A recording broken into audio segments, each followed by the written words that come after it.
Bonjour, voici donc la correction de la dictée littéraire que je vous ai proposée tout à l'heure. Il s'agissait d'un extrait du roman Propos de Alain qui était un philosophe.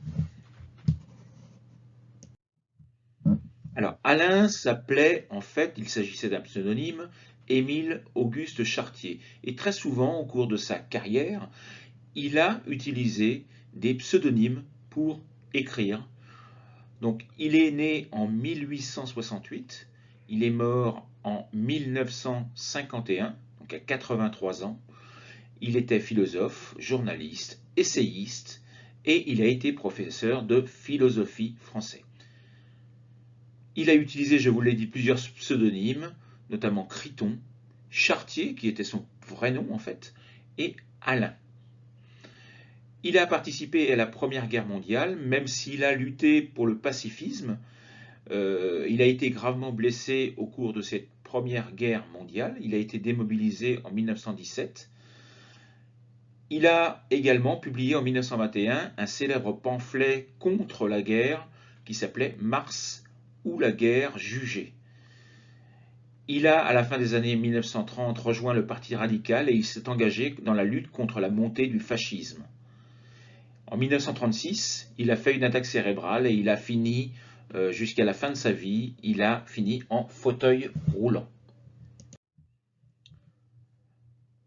Alors, Alain met au point dès 1906 un nouveau genre littéraire qu'il appelle les propos. Donc ce sont de petits articles qui sont inspirés par l'actualité et les événements de la vie quotidienne.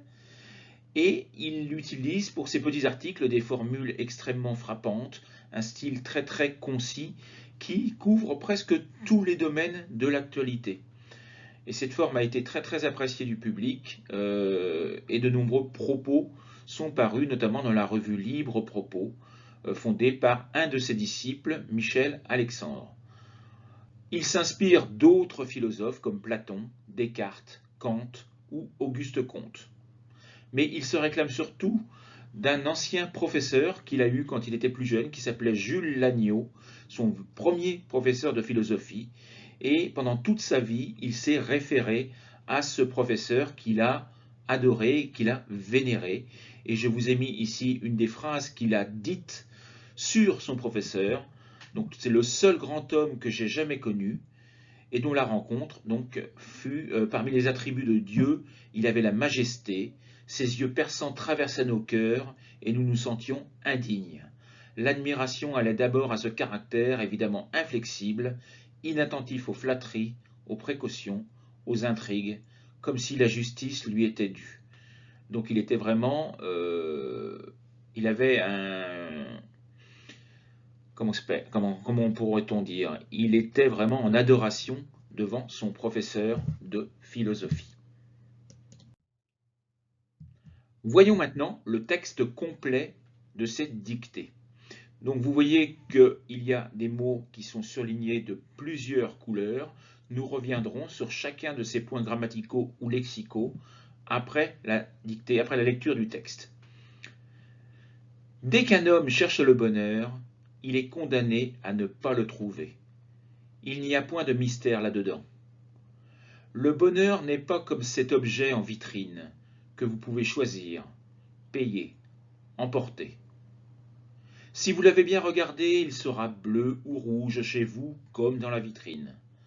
Tandis que le bonheur n'est bonheur que quand vous le tenez. Et si vous le cherchez dans le monde, hors de vous-même, jamais rien n'aura l'aspect du bonheur. En somme, on ne peut ni raisonner, ni prévoir au sujet du bonheur. Il faut l'avoir maintenant. Quand il paraît être dans l'avenir, songez-y bien, c'est que vous l'avez déjà. Espérer, c'est être heureux. Donc vous voyez, je le répète, plusieurs éléments sont surlignés ou en jaune, ou en vert, ou en bleu, ou en rouge, ou en rose, ou en gris. Nous allons revenir sur ces différents éléments. Tout d'abord, tous les éléments qui étaient surlignés en jaune sont des phrases négatives. Il y en avait beaucoup dans le texte. Et je vous rappelle que dans la phrase négative en français, il y a toujours deux négations. Une remarque, les négations seront devant le verbe quand celui-ci est à l'infinitif. Vous l'avez dans la phrase « ne pas le trouver ». Les négations « point »,« ni »,« rien » qui sont présentes dans le texte, on trouve également parfois « jamais », remplacent toujours le « pas ». Donc vous ne pouvez pas avoir « ne »,« pas », plus « point » ou « ni » ou « rien ». Point, ni et rien remplacent systématiquement le « pas ». Donc on ne peut ni raisonner ni prévoir. Si vous aviez écrit « on ne peut pas ni raisonner ni prévoir », la phrase était fausse. Attention quand même, il y avait un petit piège. Une des phrases n'était pas une phrase négative, mais une phrase restrictive, c'est-à-dire « ne que ». Et dans ces cas-là, on ne met pas la deuxième négation, puisque ce n'est pas une phrase négative. Le « ne que » est synonyme de « seulement ». Donc le bonheur n'est que bonheur, le bonheur est seulement bonheur. La construction avec les verbes semi-auxiliaires, je vous rappelle que quand il y a un semi-auxiliaire conjugué, les verbes qui le suivent sont toujours à l'infinitif. Donc les verbes semi-auxiliaires sont devoir, vouloir, savoir, pouvoir, aller, faire et venir de. Par exemple, dans le texte, il y avait « vous pouvez choisir, payer, emporter ». Donc choisir, payer et emporter suivent le verbe pouvoir, donc ils sont tous les trois à l'infinitif. Il y avait également 3 cas de phrases hypothétiques, toutes construites au réel, c'est-à-dire avec la phrase subordonnée, celle qui commence par si, conjuguée au présent. Et donc la principale doit toujours être conjuguée au futur. La concordance doit toujours être respectée.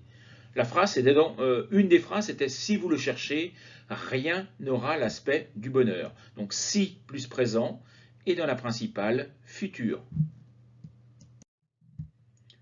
Les adjectifs démonstratifs. Attention, il y avait un petit piège. Lorsque un adjectif démonstratif est placé devant un nom masculin qui commence par une voyelle, c'était le cas ici avec le mot objet, il s'écrit C-E-T. Il ne faut pas le confondre avec C-E-2-T-E qui lui est réservé au mot féminin.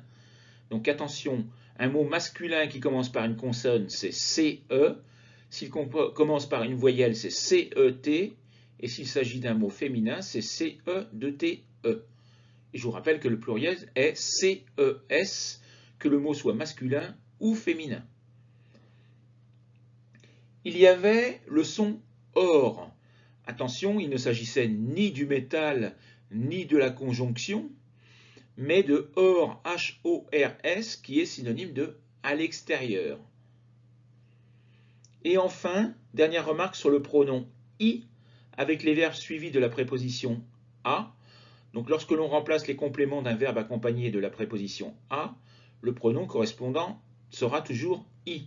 Donc songer à quelque chose, c'est songez-y. Donc faites très attention à ce pronom. Et bien sûr, on faisait la liaison songez-y. Le Z et le Y faisaient la liaison. Donc je vous l'ai expliqué, cette dictée sera la dernière qui vous sera proposée de manière totalement gratuite et accessible pour tous. Les prochains cours que je vous proposerai, les mardis et les jeudis, seront uniquement réservés aux personnes qui auront souscrit à ma chaîne. Je vous rappelle que cette souscription est au prix de 4,99 € par mois. Et pour ce prix-là, vous avez 4 heures de cours par semaine, c'est-à-dire 16 heures de cours par mois, avec de la grammaire, de la conjugaison, de la syntaxe, de l'enrichissement lexical, c'est-à-dire du vocabulaire, des dictées grammaticales, des dictées littéraires. D'ailleurs, les dictées littéraires, il y en aura une toutes les semaines. Donc je vous le rappelle, les cours, ce seront le mardi et le vendredi de 17 h à 19 h. Donc si vous êtes intéressé, vous avez le lien pour vous inscrire sous cette vidéo. Je vous souhaite une bonne soirée, un bon week-end et à bientôt. Au revoir et à mardi pour les personnes qui veulent souscrire et qui donc pourront participer au cours de mardi. Au revoir.